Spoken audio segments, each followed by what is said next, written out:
From Wish TV and the All Indiana Podcast Network, this is the News 8 Daily 8 Podcast, a Wish TV News 8 update.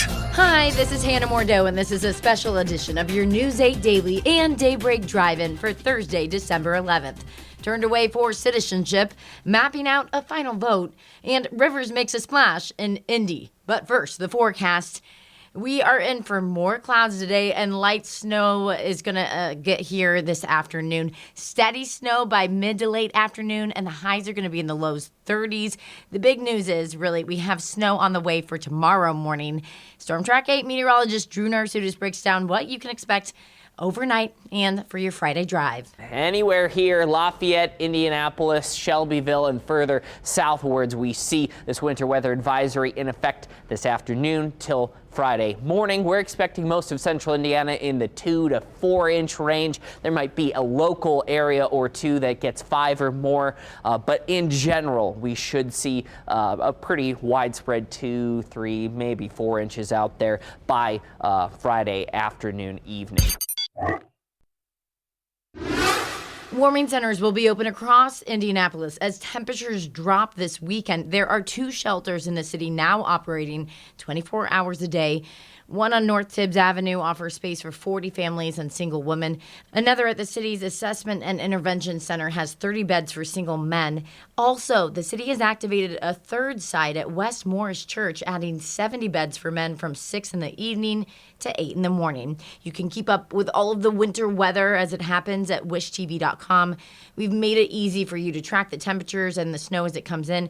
Go to our weather page on our website, or you can download the Storm Track 8 weather app. It's really handy to have, and we'll show you what's going on wherever you are located.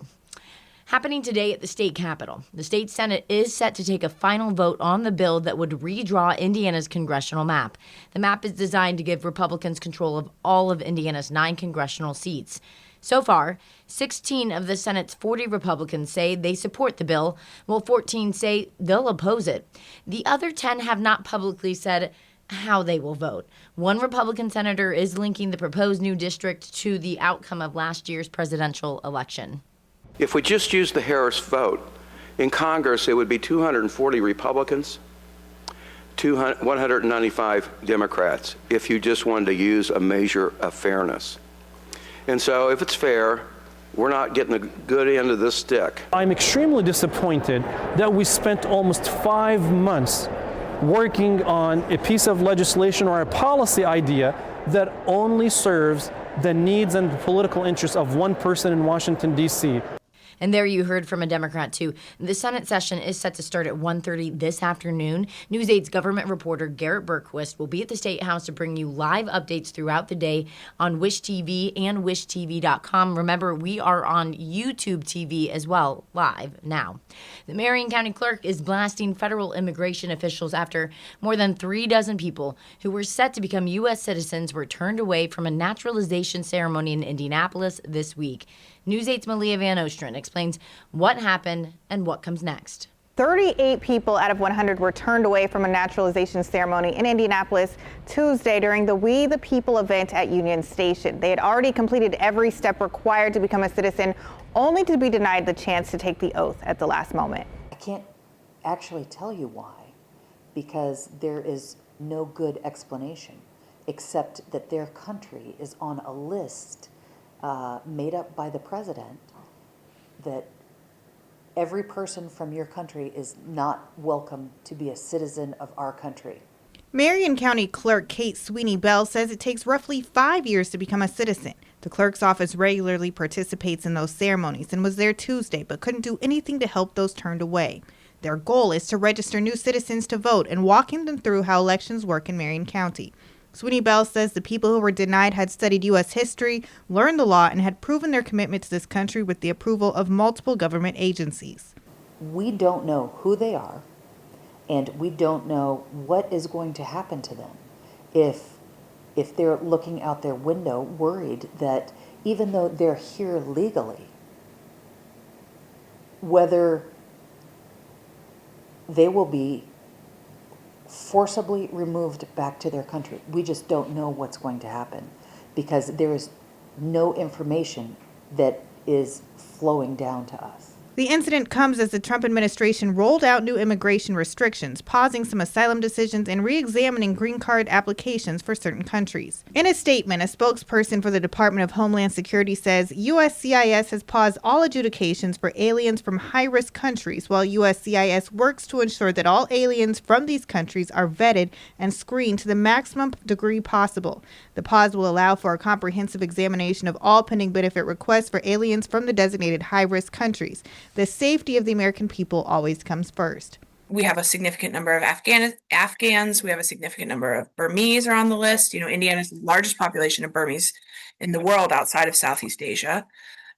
We have Haitians. We have Eritreans. We have literally almost everybody on that list. Van Tile says many of the people who were denied are legal permanent residents. She says they probably won't have to start the process over, but will have to undergo background checks again. She says events like this can deter others from seeking citizenship, and it undermines public safety. I think it's important to keep going. Immigrants are strong. We believe they belong. And so, and we're here to support them and continue to work with them. I think the important thing is to keep filing those cases and showing the government that you are eligible. Both Sweeney Bell and Van Tile say it's important to speak up about the growing issue and to contact an immigration attorney if they fear their immigration status is at risk. In studio, I'm Aaliyah Van Ostrand for Wish TV and WishTV.com. We now know that a student killed in a shooting at a historically black college in Kentucky was from Indianapolis. Police say the victim is 19-year-old Dejon Fox. Investigators say the shooter is from Evansville and is the parent of another student. 48-year-old Jacob Lee Bard is now in jail. Investigators say he shot Fox and another student on Tuesday at Kentucky State University in the state capital of Frankfort. Fox died and the other student is still in critical condition. The president of the university says their community is devastated. As a parent, I cannot imagine receiving the call I placed to the parents. Our students need prayers.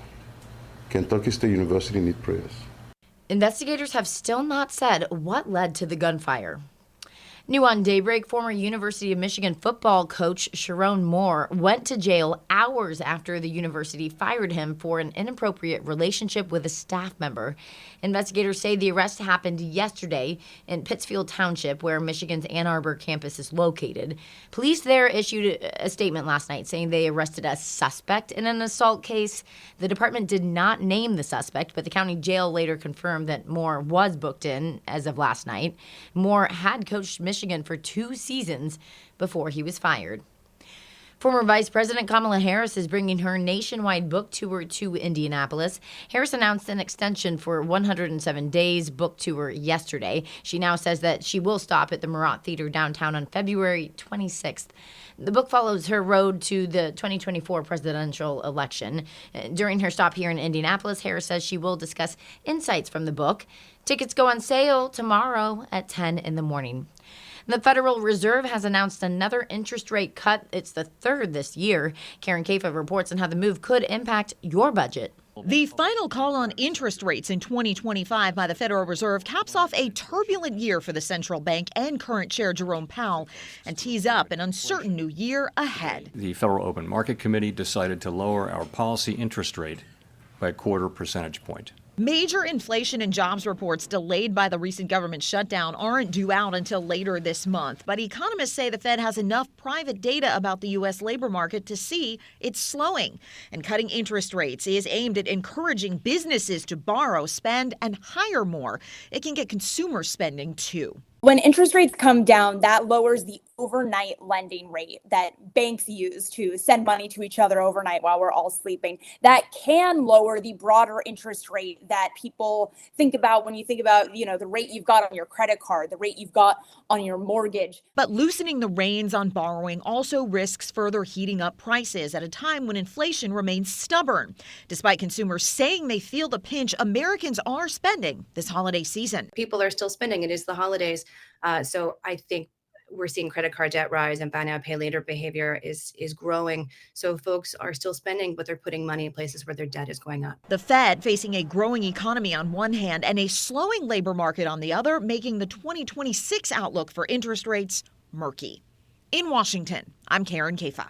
Sports Now, IU quarterback Fernando Mendoza is just 2 days away from finding out if he will be the first Hoosier to win the Heisman. He says he's had his eyes on the Heisman since the start of the season. I thought of it, but it was a little bit more of a dream and kind of a long-range goal, or a goal that you reach a little farther than you think you could reach. And at this point, it's come to fruition. Heisman Trophy will be handed out Saturday night in New York City, and sports director Anthony Calhoun will be there. He will have live coverage ahead of the ceremony from the Big Apple starting tomorrow at 5 o'clock on our news. The awards keep coming for Mendoza. Walter Camp Football Foundation named him as its National Player of the Year. The award is based on a vote of head coaches and college sports information directors. Foundation also named IU's Curt Cignetti as its Coach of the Year. Cignetti is the first coach in the 59-year history of the Walter Camp Award to take it home back-to-back years. Go Hoosiers, that's all I'm saying. In Colts Watch, team could be heading into Sunday's game with a new but old quarterback. 44-year-old Phillip Rivers hit the practice field for the first time in almost 5 years. Coach Shane Steichen says he will be watching Rivers during practice this week to see if he's ready to play on Sunday. Rivers also played for Steichen when the coach was an assistant with the Chargers, and he says he knows the odds could be against him. It's kind of one of those deals, the door opens and you can either walk through it and find out if you can do it or run from it. And I know that there's risk involved, obviously, of what may or may not happen, but the only way to find out is going for it. Steichen says he will make a decision on whether Rivers will start Sunday's game in Seattle by the end of the week. 2026 is right around the corner, and fitness resolutions are on the rise. New study says they've climbed from 39% in 2023 to 60% this year. In today's Health Spotlight, News 8's Gina Galeros looks at one supplement that could make a big difference in your journey. Not seeing the results you want in the gym? Cleveland Clinic says this supplement can help. Creatine is a compound that comes from 3 amino acids, and it gives our muscles strength and energy. And that helps with performance and muscle growth while decreasing muscle fatigue. Zampano says you also don't need to take a supplement to get it. Creatine is mainly found in animal products, so meat, specifically red meat, fish, specifically fatty fish, and then some dairy. Cleveland Clinic says that people who also take the supplement may gain 2 to 4 more pounds of muscle in 4 to 12 weeks than someone not taking the supplement. And there are also some preliminary studies about non-athletic benefits. There's some mental and cognitive benefits, some sleep benefits, bone health benefits. A 2024 study found that creatine supplements have the potential to help manage depression in women and adolescents, but there was some concern that it increased manic episodes in people with bipolar disorder. And people with active kidney disease or chronic diseases should be very cautious with the use of creatine. Only use if your medical professional is advising towards it. But for people who qualify, they can see some real results. Gina Galeros, Wish TV and WishTV.com. This has been your News 8 Daily and Daybreak Drive-In from Wish TV. I'm Hannah Mordeau. Watch us on Wish TV and WishTV.com. This is the News 8 Daily 8 podcast, a Wish TV News 8 update on demand. For even more, on demand and on the go. Connect with Wish TV on Facebook at WishTV.com and on the free Wish TV mobile app. Thank you for listening. And be sure to like, subscribe, and follow this podcast for updates every weekday morning on the All Indiana Podcast Network and wherever you get your podcast.